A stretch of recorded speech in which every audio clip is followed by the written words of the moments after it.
អ្វីដែលខ្ញុំឃើញនៅចំពោះមុខខ្ញុំអាចជារបស់ឥតក៏អាចជាคล้ายៗដូចគ្នា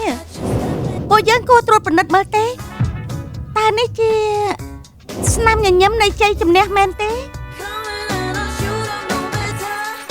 មិនថាពួកយើងប្រឹងប្រែងប៉ុណ្ណាទេក៏សម្រាប់ទាំងអស់នេះបោះសម្អាតមិនជាអស់សោះហើយអញ្ចឹងហើយទើបប្រជាជនត្រូវការពួកយើងហ្នឹង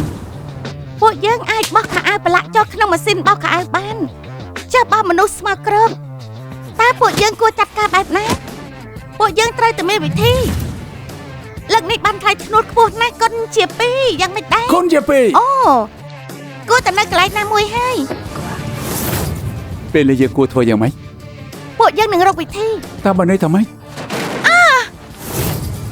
អ្នកដែលបង្កបទអក្រិតទាំងអស់នោះពួកយើងនឹងឲ្យពួកគេស្គាល់រសជាតិធ្លាក់នរកសម្ដេចតា script ពេកគ្មានខ្លឹមសារទេខ្ញុំសូមបន្ថែមប្លង់នេះខ្លួនឯងគ្មានប្លង់នៅក្នុង script ទេ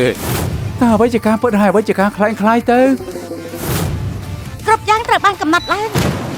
អូខេពួកគេចូលទៅហើយគ្រប់យ៉ាងគឺរៀបរយទៅតាមផែនការហើយមួយនេះគួរល្អប្រើណាស់